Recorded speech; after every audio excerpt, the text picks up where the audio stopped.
आज हम पढ़ने जा रहे हैं लेंस मेकर सूत्र को। इस लेंस मेकर सूत्र को पढ़ने के लिए सबसे पहले हम लेने जा रहे हैं उत्तल लेंस को।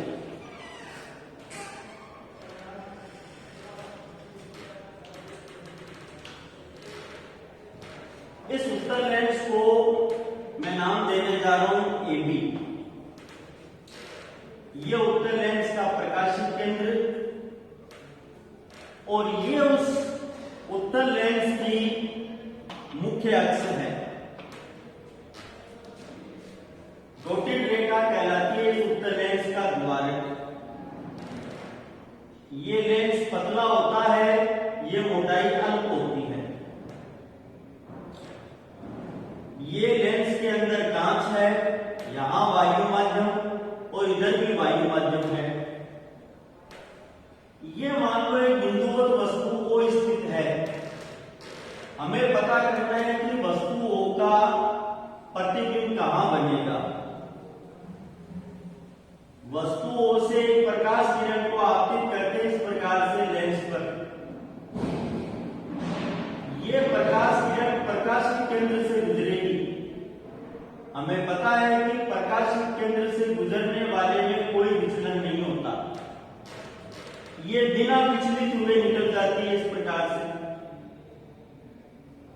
एक अन्य प्रकाश किरण को इस प्रकार से मैं उत्तल लेंस पर आपतित कर रहा हूं। ये अपने पथ से विचलित होकर नीचे की तरफ आती है।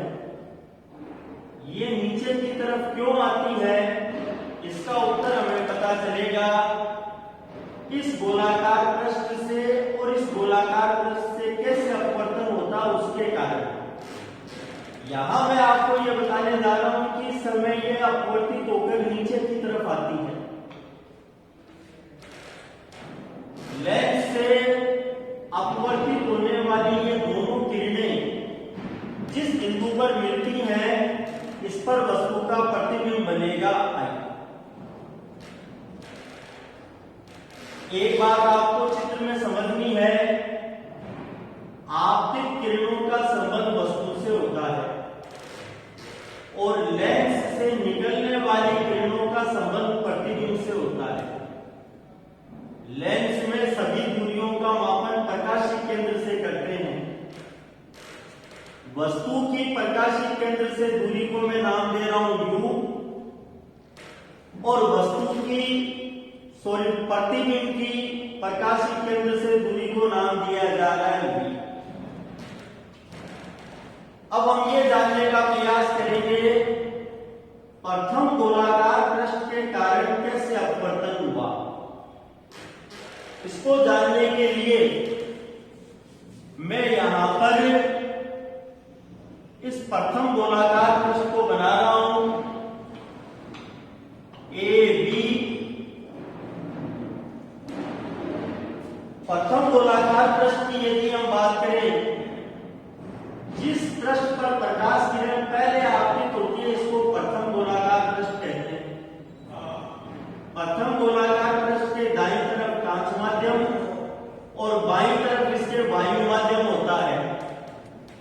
तो इस गोलाकार पृष्ठ के बाईं तरफ का ये जो माध्यम है, ये वायु माध्यम प्रथम माध्यम। इसके दाईं तरफ दूसरा माध्यम होता है कांच, ये कांच माध्यम है। वायु माध्यम के लिए अपवर्तनांक को मैं नाम दे रहा हूं N1। कांच माध्यम के लिए अपवर्तनांक को मैंने नाम दे दिया N2। इस गोलाकार पृष्ठ के मध्य बिंदु को मैं नाम दे रहा हूं ध्रुव P1। यदि इस गोलाकार पृष्ठ से पूरा गोला बना दिया जाए तो गोले का केंद्र वक्रता केंद्र होगा C1। P1 और C1 के मध्य की दूरी इस गोलाकार पृष्ठ की वक्रता त्रिज्या R1।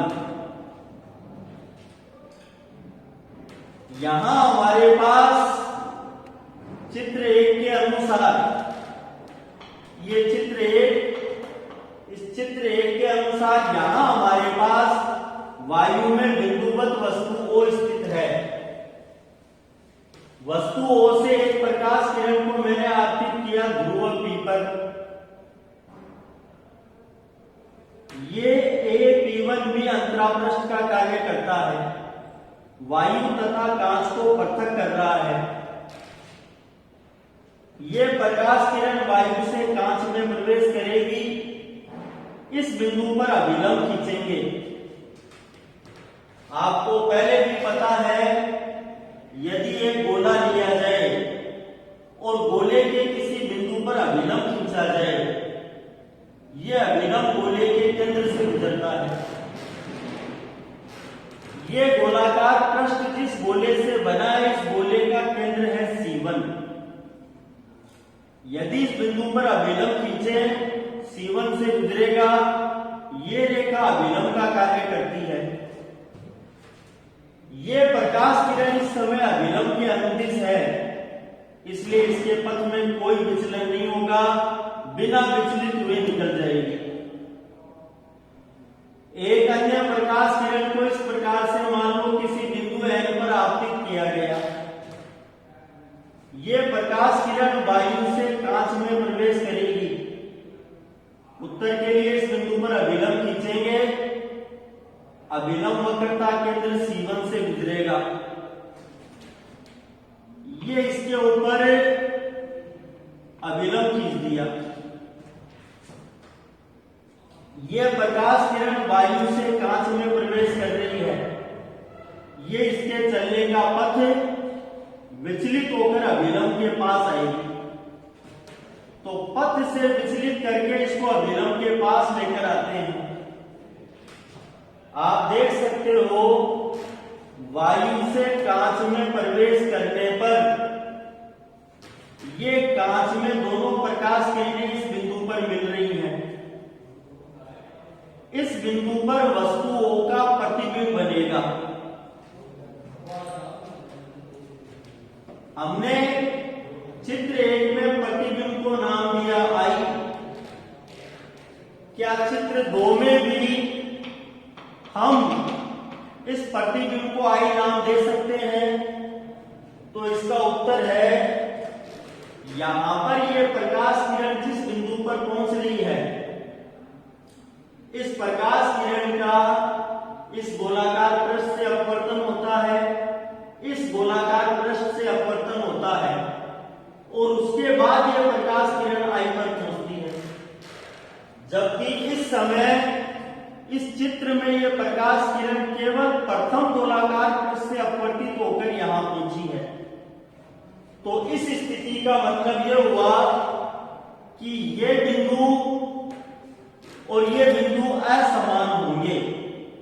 इस बिंदु को मैं नाम देने जा रहा हूं I'। दोनों ही परिस्थितियों में बिंदु O एक समान है। लेंस में दूरी का मापन करते हैं प्रकाशिक केंद्र से, और गोलाकार पृष्ठ में दूरी का मापन करते हैं ध्रुव से। लेंस पतला होता है, पतला होने के कारण इस दूरी का मान और इस दूरी का मान लगभग बराबर होता है। इसलिए यहां पर ध्रुव से वस्तु की दूरी को भी U नाम दिया जा रहा है। प्रतिबिंब अलग होने के कारण इस प्रतिबिंब की दूरी को नाम दिया जा रहा है V'। प्रतिबिंब की दूरी को नाम दे रहे हैं V'। इस गोलाकार पृष्ठ के लिए हमें अपवर्तन के सूत्र को लिखना है। आपने एक सूत्र पढ़ रखा है, और सूत्र हमने पढ़ा था N2 बटा V माइनस N1 बटा U बराबर N2 माइनस N1 बटा R। और आपको याद होगा उसमें यही चित्र बना था। सूत्र में N1 प्रथम माध्यम का अपवर्तनांक, N2 द्वितीय माध्यम का अपवर्तनांक, V प्रतिबिंब की दूरी, U वस्तु की दूरी, R वक्रता त्रिज्या। चित्र में भी प्रथम माध्यम का अपवर्तनांक n1, द्वितीय माध्यम का अपवर्तनांक n2, प्रतिबिंब की दूरी b', वस्तु की दूरी u और वक्रता त्रिज्या r1 है। इस समीकरण का प्रयोग यदि चित्र 2 में किया जाए तो n2 के स्थान पर n2, b के स्थान पर b', n1 के स्थान पर n1, u के स्थान पर u, r के स्थान पर लिखेंगे r1। तो इस प्रकार से ये जो समीकरण बना मैं इसको यहां पे लिख रहा हूं, n2 बटा b' माइनस n1 बटा u बराबर n2 माइनस n1 बटा r1, समीकरण 1। ये उत्तर हमें प्रथम गोलाकार पृष्ठ के लिए देखने को मिला। अब हम ये जानने का प्रयास करेंगे इस द्वितीय गोलाकार पृष्ठ के लिए उत्तर क्या बनेगा। ये इस प्रकार से मैंने द्वितीय गोलाकार पृष्ठ को बना दिया। इसको मैं नाम देने जा रहा हूं ए बी। ये द्वितीय गोलाकार पृष्ठ, इसके मध्य बिंदु को नाम दिया जा रहा है ध्रुव P2। यदि आप इस चित्र को देखें, इस गोलाकार पृष्ठ के बाईं तरफ कांच और दाईं तरफ वायु माध्यम है। यहां मैं लिखने जा रहा हूं माध्यम कांच, यहां मैं लिखने जा रहा हूं माध्यम वायु। इस गोलाकार पृष्ठ से पूरा गोला बना देने पर इसका वक्रता केंद्र C2 यहां होगा। ध्रुव तथा वक्रता केंद्र के मध्य की ये दूरी कहलाती है वक्रता त्रिज्या। दूसरे गोलाकार पृष्ठ के लिए होने से इसको मैंने नाम दे दिया R2। अब हमें ये देखने को मिल रहा है, ये प्रथम गोलाकार पृष्ठ, ये इससे प्रकाश किरण निकल रही है। यहां होता दूसरा गोलाकार पृष्ठ और उस दूसरे गोलाकार पृष्ठ पर यह प्रकाश किरण आपतित होती। तो यहां दूसरे गोलाकार पृष्ठ पर मैं इस प्रकाश किरण को इस प्रकार से आपतित कर रहा हूं। प्रथम गोलाकार पृष्ठ से निकलने के बाद यह प्रकाश किरण दूसरे गोलाकार पृष्ठ पर आपतित होती है। कांच माध्यम से वायु माध्यम में जा रही है। उत्तर के लिए इस बिंदु पर अभिलंब खींचेंगे। अभिलंब वक्रता केंद्र C2 से होकर गुजरेगा। यह अभिलंब, यह प्रकाश किरण कांच से वायु विरल में प्रवेश कर रही है। यह इस पथ पर चल रही है। पथ से विचलित होकर अभिलंब से दूर हटेगी और हमें यह उत्तर देखने को मिलेगा। जैसा मैंने आपको बताया था, यह प्रकाश किरण पथ से विचलित होकर नीचे की तरफ आती है। यह नीचे की तरफ क्यों आ रही है, इसका कारण आपको इस चित्र से और इस चित्र से पता चल गया होगा कि प्रकाश किरण अंत में विचलित होकर नीचे की तरफ पहुंच रही है। यह प्रकाश किरण जो दूसरे पृष्ठ से निकलकर जहां पहुंचती है, इस बिंदु का नाम है I। यहां भी इस दूसरे पृष्ठ से निकलकर प्रकाश किरण जहां पहुंच रही है, इसको हम नाम देंगे बिंदु I। और एक प्रकाश किरण जो मुख्य अक्ष के अनुदिश चल रही थी, इसको मैं इस प्रकार से दिखाने जा रहा हूं। यदि दूसरे गोलाकार पृष्ठ पर आपतित किरण को बिल्कुल सीधा आगे की तरफ बढ़ाया जाए, वास्तव में नहीं, इसलिए मैं रोटेट करके दिखा रहा हूं। दूसरे गोलाकार पृष्ठ पर इस आपतित किरण को मैंने रोटेट करके आगे की तरफ बढ़ा दिया। हमें पता करना है इस बिंदु का नाम क्या होगा। ये प्रकाश किरण प्रथम गोलाकार पृष्ठ से निकल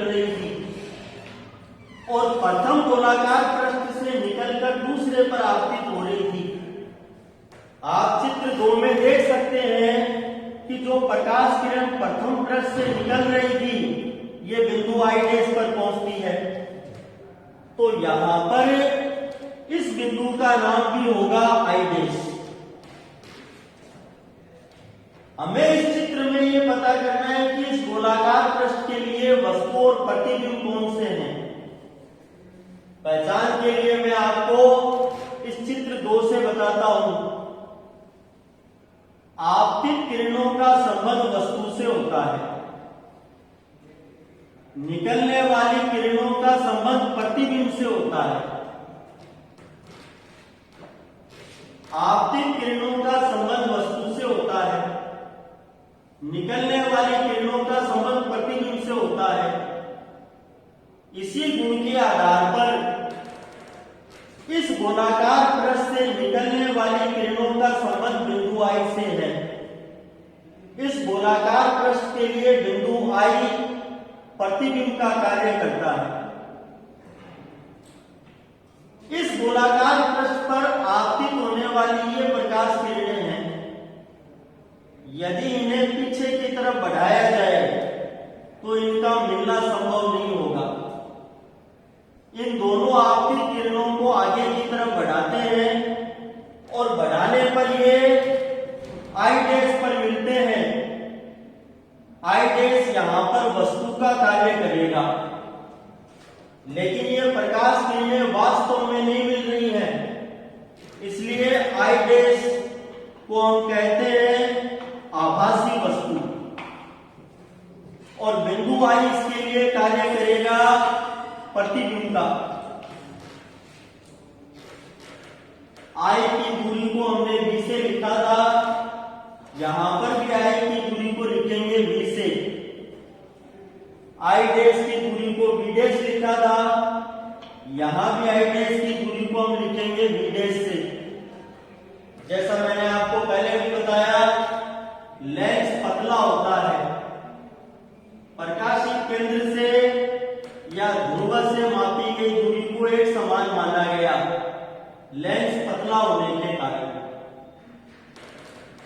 चित्र 2 में हमने वायु माध्यम के अपवर्तनांक को n1 नाम दिया, कांच माध्यम के अपवर्तनांक को n2 नाम दिया। कांच माध्यम कहीं पर भी रहे, इसका अपवर्तनांक n2 ही लिखा जाएगा। वायु माध्यम कहीं पर भी रहे, इसका अपवर्तनांक n1 ही लिखा जाएगा। अब हमें इस दूसरे गोलाकार पृष्ठ के लिए भी सूत्र को लिखना है। मूलभूत जो सूत्र था हमारे पास वो था n2 बटा v माइनस n1 बटा u बराबर n2 माइनस n1 बटा r। इसमें n2 दूसरे माध्यम का अपवर्तनांक और n1 प्रथम माध्यम का अपवर्तनांक होता है, लेकिन यहां पर स्थिति उलट चुकी है। प्रकाश किरण पहले यहां है, बाद में यहां है। इस गोलाकार पृष्ठ के लिए ये प्रथम माध्यम है, लेकिन इसका अपवर्तनांक n2। ये दूसरा माध्यम है, लेकिन इसका अपवर्तनांक n1 हो गया। तो इस सूत्र का प्रयोग करते समय n2 के स्थान पर n1 और n1 के स्थान पर n2 को लिखेंगे। प्रतिबिंब की दूरी v रहेगी, लेकिन वस्तु की दूरी हो गई v डैश, इसलिए हम u के स्थान पर लिखेंगे v डैश को। इस गोलाकार पृष्ठ की वक्रता त्रिज्या r2। तो यहां पर अब हम इस सूत्र का यदि प्रयोग करें तो मैं इस सूत्र के अंदर इसी के अनुसार मान लिख रहा हूं, तो सूत्र बनेगा n1 बटा v माइनस n2 बटा v डैश बराबर n1 माइनस n2 बटा r2। ये समीकरण 2 बन गया। तो इस प्रकार से हमें इन गोलाकार पृष्ठों के कारण ये 2 समीकरण प्राप्त हुए। आगे का उत्तर प्राप्त करने के लिए हम इन दोनों समीकरणों को जोड़ रहे हैं। समीकरण 1 और 2 को जोड़ने पर जोड़ने की प्रक्रिया में LHS में LHS को जोड़ेंगे, RHS में RHS को जोड़ेंगे। तो जोड़ने पर हमें प्राप्त होगा N2 बटा V डैश माइनस N1 बटा U प्लस N1 बटा V माइनस N2 बटा V डैश बराबर N2 माइनस N1 बटा R1 plus N1 minus N2 बटा R2। आप देख सकते हो N2 बटा V डैश माइनस का, N2 बटा V डैश प्लस का, ये दोनों एक दूसरे से कैंसिल हो जाएंगे। इस N1 बटा V को पहले लिखा, इसको बाद में बराबर करके आगे बढ़ते हैं। N2 माइनस N1 बटा R1, यहां पर मैं माइनस कॉमन ले रहा हूं। माइनस कॉमन लेने से चिन्ह चेंज हो जाएगा और माइनस करके मैं इसको लिख रहा हूं N2 माइनस N1 बटा R2। यहां से N1 कॉमन लेने पर बनेगा N1 1 बटा V माइनस 1 बटा U बराबर यहां से N2 माइनस N1 को कॉमन लेंगे, N2 माइनस N1 1 बटा R1 माइनस 1 बटा R2। N1 को इधर स्थानांतरित करें तो ये बनेगा 1 बटा V माइनस 1 बटा U, N2 माइनस N1 बटा N1 1 बटा R1 माइनस 1 बटा R2, 1 बटा V माइनस 1 बटा U। N1 का इन दोनों में भाग लगाने पर N2 बटा N1 माइनस 1 बटा R1 माइनस 1 बटा R2।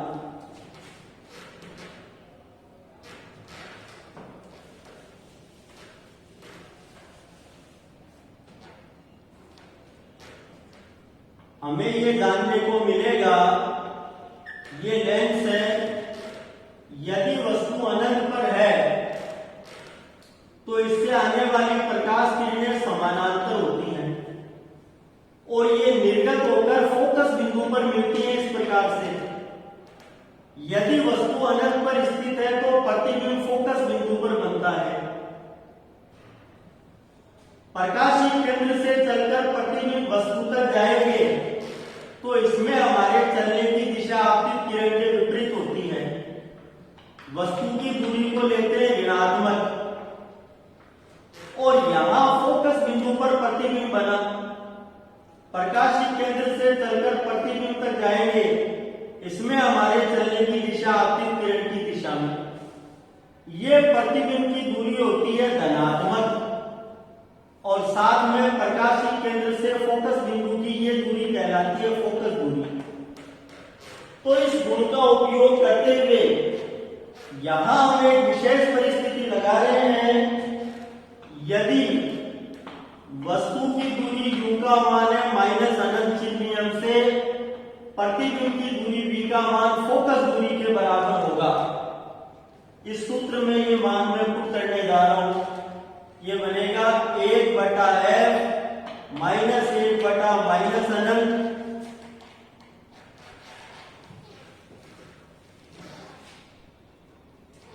बराबर N2 बटा N1 माइनस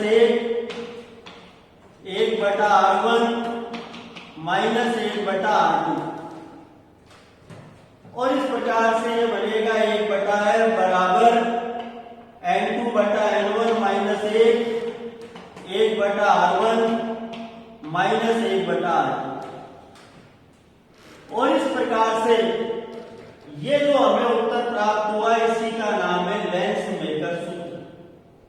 ये लेंस की फोकस दूरी, ये वायु माध्यम का अपवर्तनांक, ये कांच माध्यम का अपवर्तनांक। धन्यवाद। कितने मिनट का